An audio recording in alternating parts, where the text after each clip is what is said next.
کیونکہ اگر کوئی چیز نہیں آئے گی تو ہمارا علم اس کے بارے میں ناقص ہوگا، استنباط اس معنی میں ہم نہیں کر پائیں گے، کیونکہ آپ صحیح معنی میں ان چیزوں کو جانتے ہی نہیں تو استنباط کیسے کریں گے؟ جب لفظ کا معنی، اس کی وضع نہیں جانتے کہ تعینی ہے، تعینی ہے، وضع عام ہے، موضوع خاص ہے، کیا ہے، تو آپ کیسے جانیں گے؟ لہٰذا ان بحث کو کرنا علم اصول فقہ میں ہماری مجبوری ہے، قہراً یہ بحثیں کرنی پڑیں گی۔ دوسری بات جو آپ کی محضر میں عرض کریں کہ علم منطق میں آپ نے مفہوم اور مصداق کی تعریف پڑھی ہے۔ یہ وضع کی جو یہ رباعی تقسیم رباعی جس کے بارے میں آج ہم بیان کرنے جا رہے ہیں، اس تقسیم رباعی کو، اس کے لیے میں کچھ مقدمہ بیان کرنا چاہتا ہوں تاکہ یہ بحث سمجھنے میں ہماری یہ مقدمہ معاون بنے گا۔ مفہوم اسے کہتے ہیں ما کل ما یعقل و یتصور فہو مفہوم، ہر وہ چیز جس کو تعقل کیا جائے، تصور کیا جائے، اس کو مفہوم کہا جاتا ہے۔ یا ایسے بھی تعریف کرتے ہیں کل ما یوجد فی الذہن، ما یوجد فی الذہن، ہر وہ چیز جو ذہن میں موجود ہو اس کو مفہوم کہا جاتا ہے۔ اور وہ چیز جس پر یہ مفہوم فٹ آتا ہے، اس پر منطبق ہوتا ہے، اس کو مصداق کہا جاتا ہے۔ مثلا زید کا ایک مفہوم ہے ما یوجد فی الذہن، ہے، ذہن میں موجود ہے۔ ایک دفعہ زید خارج میں موجود ہے، یہ جو ذہن میں زید موجود ہے اس کو مفہوم کہا جائے گا کیونکہ ذہن میں موجود ہے، اس کو تعقل کر رہے ہیں، اس کو تصور کر رہے ہیں۔ لیکن خارج میں جو زید موجود ہے اس کو مصداق کہا جائے گا۔ یہ ہے مفہوم اور مصداق کی تعریف جو آسان لفظوں میں نے بیان کی۔ اچھا، یہ مفہوم جو ہے، یہ مفہوم یا کلی ہوتا ہے یا مفہوم جزئی ہوتا ہے۔ مفہوم کلی اس مفہوم کو کہا جاتا ہے جو زیادہ پہ جس کا صادق آنا ممنوع ہو، ما یمتنع ان یصدق علی کثیرین، جو زیادہ پہ جس کا صادق آنا کیا ہے، ممنوع ہے، زیادہ پہ وہ اس کے افراد زیادہ نہیں ہوتے، اس کا فرد ایک ہوتا ہے۔ لیکن کلی اس مفہوم کو کہتے ہیں، مفہوم کلی، جو ایک فرد یا ایک مصداق پر منطبق نہیں ہوتا، بلکہ وہ مفہوم زیادہ افراد پر صادق آتا ہے، ممنوع نہیں ہے، یعنی ممانعت کوئی نہیں ہے کہ زیادہ افراد پر صادق آئے۔ جیسے مثلا مفہوم انسان، جب میں مفہوم انسان کہہ رہا ہوں تو اس کے ہزاروں کروڑوں افراد ہیں، زید، بکر، خالد، علی، حسن، حسین، جعفر، یہ سارے اس کے کیا ہیں، انسانیت کے افراد ہیں۔ بس مفہوم انسان جو مفہوم کلی ہے، اس کا زیادہ افراد پر صادق آنا ممنوع نہیں ہے۔ بس مفہوم جزئی اس مفہوم کو کہا جاتا ہے جو زیادہ افراد پر صادق آنا اس کا کیا ہے، ممنوع ہے، اس کے افراد زیادہ نہیں ہوتے، ایک فرد ہوتا ہے۔ جیسے زید، خالد، عمر، یہ ایک فرد ہے اس کا۔ زید جب کہا تو زید والا مفہوم خالد پہ منطبق نہیں آئے گا، بکر پر منطبق نہیں ہوگا، ٹھیک؟ اس مفہوم کو مفہوم جزئی کہا جاتا ہے، وہ ایک شخص میں ایک چیز سے وہ منحصر ہوتا ہے اس میں۔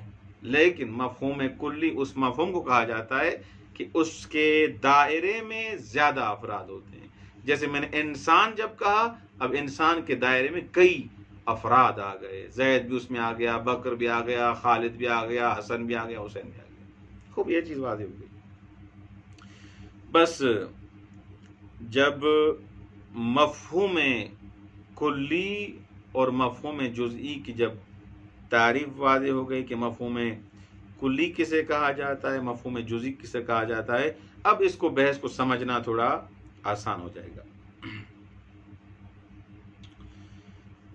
جب ہم نے مفہوم کلی اور جزئی کی تعریف کو سمجھ لیا تو یہ جو واضح ہوتا ہے، وضع کرنے والا، یہ لفظ کو بھی تصور کرتا ہے، معنی کو بھی تصور کرتا ہے، لفظ کو بھی تصور کرتا ہے، معنی کو بھی تصور کرتا ہے۔ خوب، یا تو یہ واضح وضع کرنے والا ایک معنی جزئی کو تصور کرے گا اور اس معنی جزئی کے لیے ایک لفظ کو وضع کرے گا،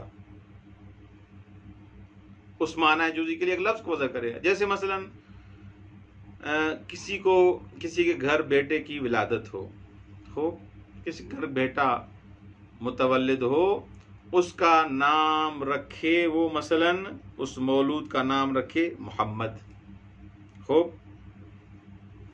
یہاں پر جو معنی ہے جس کو اس نے تصور کیا، جس کے لیے وضع کر رہا ہے، وہ کیا ہے؟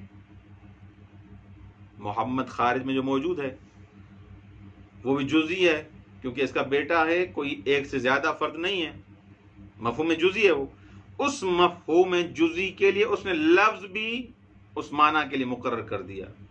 تو اس وضع کو جب واضح کا لفظ بھی جزئی ہو، معنی بھی جزئی ہو، تو ایسی وضع کو وضع خاص موضوع لہو خاص کہا جاتا ہے. البتہ دوسری جو تقسیم ہے، دوسری جو قسم ہے، وہ یہ ہے کہ واضح ایک معنی کلی کو تصور کرتا ہے.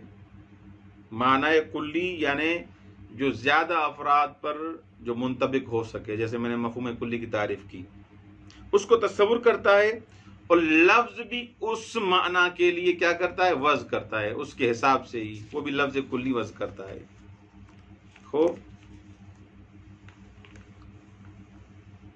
اگر وہ جو معنی مفہوم جو اس واضح نے تصور کیا ہے وہ کلی ہے، جزئی نہیں ہے، اور لفظ بھی اس کے لیے جو وضع کر رہا ہے وہ بھی کیا ہے؟ عام ہے، وہ خاص اس کے لیے وضع نہیں کر رہا، وہ بھی اس کے حساب سے وضع کر رہا ہے. ایسی وضع کو وضع عام موضوع لہو عام کہا جائے گا. جیسے مثلا انسان، یہ انسان اس واضح نے کیا تصور کیا؟ یہ ساری انسانیت کو اس نے تصور کیا، سارے جو انسان موجود ہیں. اب اس نے چاہا کہ اس سارے افراد کے لیے کوئی ایسا مفہوم، ایسا لفظ مقرر کیا جائے جو سب پر صادق آئے.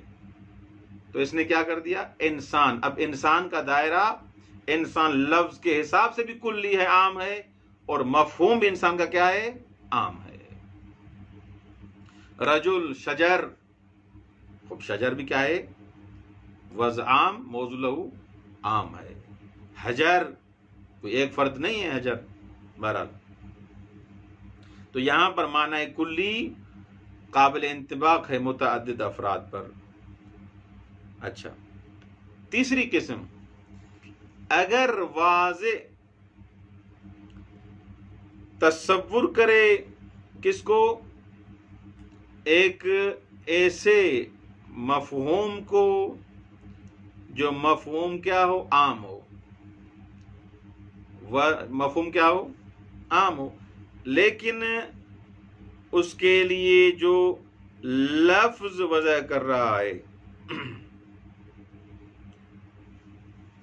یعنی یہاں پر کہنا یہ چاہتا ہے کہ واضح لفظ کے لیے جو لفظ کا واضح ہے. اچھا، تیسری جو قسم ہے اس میں یہ ہے کہ واضح جو لفظ وضع کر رہا ہے وہ معنی کلی کے لیے وضع نہیں کر رہا. وہ معنی جو ہے وہ کیا ہے؟ متصور جو ہے اس کے لیے وہ کلی ہے، لیکن لفظ جو وضع کر رہا ہے وہ کلی وضع نہیں کر رہا. جیسے مثلا آپ سوچیں ابتدا کا مفہوم. اب ابتدا کہاں سے بھی ہو؟ ابتدا پاکستان سے ہو، ابتدا ایران سے ہو، اسلام آباد سے ہو، کراچی سے ہو، حیدرآباد سے ہو، نجف سے ہو، نجف سے کربلا ہو، کربلا سے. یہ ابتدا کا جو مفہوم ہے یہ کلی ہے. اس میں کسی ایک فرد کو آپ نہیں کہہ سکتے کہ مثلا ابتدا فقط اس کے ساتھ مخصوص ہے. نہیں، ابتدا کا مفہوم تصور کر دیا. اب اس کے لیے جو لفظ وضع کر رہا ہے وہ من کر رہا ہے. اس کے لفظ جو وضع کر رہا ہے وہ من کر رہا ہے. یہ لفظ جو وضع کر رہا ہے یہ کلی مفہوم کے لیے وضع نہیں کر رہا، بلکہ اس ابتدا کے مفہوموں میں سے، ابتدا کے مصادیق میں سے کسی ایک مصداق کے لیے وضع کر رہا ہے. مثلا بصرہ، پہلے جب میں نے ابتدا کہا، ابتدا کا لفظ کہا، اس میں سارے آ گئے. خوب ابتدا ایران سے، تہران سے، عراق سے، نجف سے، کربلا سے، جہاں سے بھی ابتدا ہو. لیکن من کو میں جو وضع کر رہا ہوں ان پورے مفہوم ابتدا کے لیے وضع نہیں کر رہا، بلکہ اس خاص فرد کے لیے وضع کر رہا ہوں، اس کے مصداق کے لیے وضع کر رہا ہوں. تو یہاں پر جو ہے کیا کہتے ہیں تیسری قسم یہ ہوگی وضع عام موضوع لہو خاص. وضع عام موضوع لہو خاص. جیسے مثلا مثال عموماً آپ پڑھتے ہیں سرتو من البصرۃ الی الکوفہ، میں نے سیر کیا بصرے سے کوفے کی طرف. اب پہلے مفہوم ابتدا اس نے تصور کیا، لیکن جو لفظ اس ابتدا کے لیے یہاں پر منطبق کیا وہ لفظ من ہے. یہ اس ابتدا کے مفہوموں میں سے مصادق میں سے ایک مصداق ہے من. واضح ہو گیا؟ اچھا، یا مثلا قرأت القرآن من اولہ الی سورہ یاسین، میں نے پورا قرآن پڑھا اول قرآن سے لے کر سورہ یاسین تک. تو تیسری قسم یہ ہے کہ وضع عام موضوع لہو خاص. وضع عام ہے ابتدا کے حساب سے، اس کو ابتدائی حساب سے، اس کو مفہومی حساب سے اس میں وسعت ہے، لیکن جو لفظ اس کے لیے بیان کیا جا رہا ہے، وضع کیا جا رہا ہے، وہ لفظ جو ہے وہ سب کے لیے نہیں، کلی نہیں ہے، وہ اس خاص فرد کے لیے ہے، مصادق کے لیے ہے. چوتھی جو قسم ہے اس کے برعکس، یعنی کیا وضع خاص موضوع لہو عام، وضع خاص موضوع لہو عام ہو. اس قسم کے لیے یہ کہتے ہیں کہ معنی جزئی کو انسان تصور کرتا ہے، لیکن وہ لفظ کلی اور جامع اس کے لیے وضع کرتا ہے. یعنی انسان جو تصور کرتا ہے معنی جزئی کو کرتا ہے، لیکن ایک لفظ کلی جو جامع ہے اس فرد میں اور دوسرے افراد میں اس کو اس کے لیے وضع کرتا ہے. اس کے لیے ہم پڑھیں گے کہ یہ قسم کیا ہے، محال ہے. اصلاً ممکن نہیں ہے کہ ایک معنی جزئی کو آپ تصور کر کے آپ اس کے لیے ایک جامع لفظ اس کے لیے وضع کریں. اصلاً ایسے نہیں ہو سکتا، محال میں سے ہے. کیونکہ جزئی کبھی بھی کلی کے لیے آئینہ اور مراعت نہیں بن سکتا، آئینہ نہیں بن سکتا، لیکن کلی اپنے افراد کے لیے، جزیات کے لیے آئینہ بن سکتا ہے. خوب، یہ بحث ہے. اب اس کی تھوڑی عبارت پڑھیں، اس کے بعد انشاءاللہ اگر وقت بچا تو بیان کرتے ہیں. اقسام الوضع، وضع کی قسمیں، اور یہ تقسیم رباعی ہے، یہ مشہور تقسیم ہے. اصول مظفر میں بھی اسی کو بیان کیا گیا ہے. ثم ان للوضع فی مقام التصور اقساما اربعہ، وضع کے لیے مقام تصور میں، مقام تعقل میں عقلاً یہ تقسیم ممکن ہے. آپ تصور کر سکتے ہیں، 4 یہ قسمیں آپ تصور کر سکتے ہیں. اقسام اربعہ یعنی 4 قسمیں. کون سی؟ الوضع الخاص والموضوع له الخاص، وضع خاص موضوع له خاص. الوضع العام والموضوع له العام، وضع عام موضوع له عام. اور تیسری قسم وضع عام موضوع له خاص. اس کے برعکس کر دیں، چوتھی قسم وضع خاص له عام. شروع میں دونوں میں خاص، دوسری میں دونوں میں عام، تیسری میں پہلے عام بعد میں خاص، اور چوتھی میں پہلے خاص بعد میں عام. یہ 4 قسمیں ایسے حفظ کر لیں. اچھا، یہ قسم کا میزان اور معیار کیا ہے؟ یہ کیسے تقسیم بنائی آپ نے؟ اس کا میزان اور معیار کیا ہے؟ ثم ان المیزان فی کون الوضع خاصا او عاما، معیار اور میزان اس میں کہ وضع خاص ہے یا عام ہے، اس میں میزان کیا ہے؟ ہو، میزان یہ ہے کہ یہ نہ کی خبر ہے، ہو کون المعنى الملحوظ حین الوضع جزئیا او کلیا. میزان یہ ہے کہ وہ معنی جس کو متصور کیا جاتا ہے، جس کا لحاظ کیا جاتا ہے، وہ وضع کے وقت وہ معنی جزئی ہے یا کلی ہے. یہ معیار ہے. ثم ان المیزان فی کون الوضع خاصا و عاما، میزان اس بات میں کہ وضع خاص ہے یا عام ہے کون سا ہے، کیا ہے میزان، معیار کیا ہے؟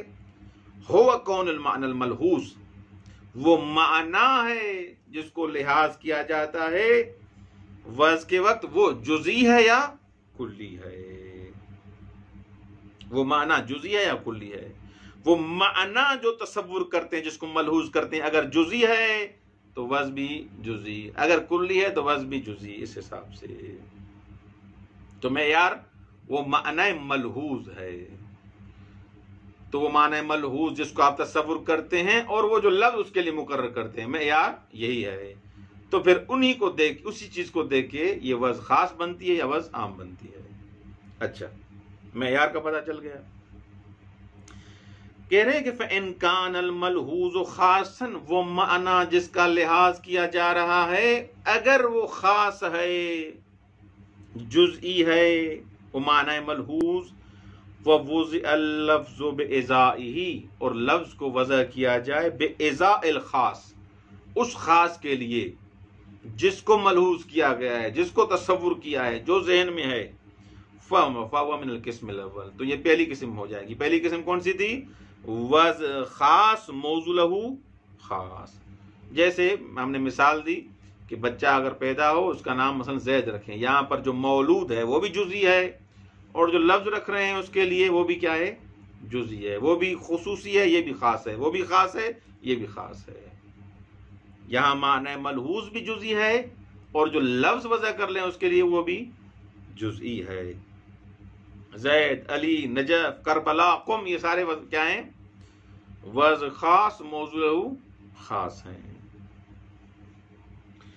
وَإِن كَانَ الْمَلْحُوظُ عَامًا وَوُضِعَ اللَّفْظُ بِإِزَائِهِ، اگر ملحوظ، وہ معنی ملحوظ عام ہے، خاص نہیں ہے، جزئی نہیں ہے، عام ہے، اور لفظ اس کے لیے وضع کیا جائے فَهُوَ مِنَ الْقِسْمِ الثَّانِي، تو یہ دوسری قسم بن جائے گی، یعنی وز عام موضوع لہو عام، وز بھی عام ہے یہاں پر، موضوع لہو بھی عام ہے۔ جیسے اسماء اجناس، اسماء اجناس، یا مثال دی میں نے انسان، شجر، حجر، یہاں وہ معنی ملحوظ جس کا تصور کیا ہے وہ بھی عام ہے، اور جو لفظ بھی وضع کر رہے ہیں وہ بھی کیا ہے؟ عام ہے۔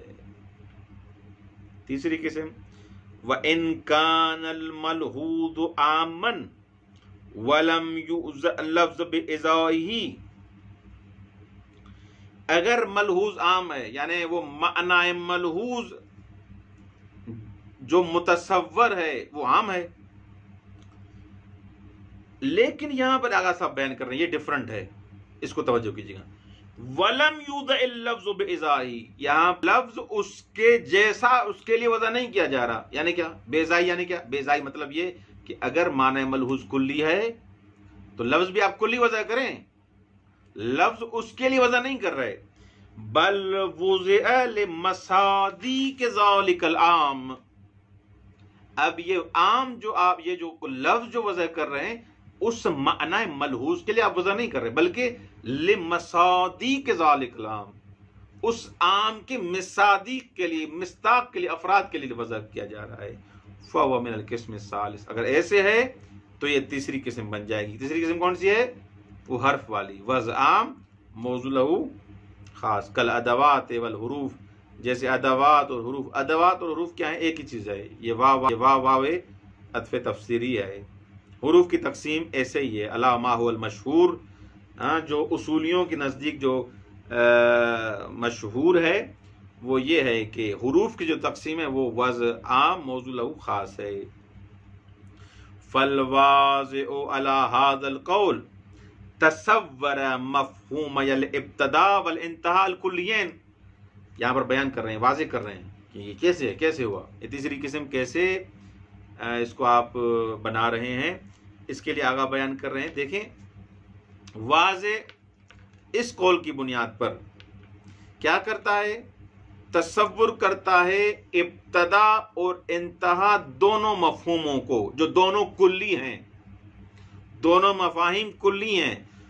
ثم وضع لفظۃ من، یا ثم وضع لفظۃ من و الی لمصادیقہم الجزیہ، لمصادیقہم الجزیہ۔ دیکھیں تصور کیا کیا؟ مفہوم ابتدا کو، تصور کیا کیا؟ مفہوم انتہا کو، لیکن یہ واضح وضع کر رہا ہے لفظ من کو اور الی کو مفہوم کلی کے لیے نہیں،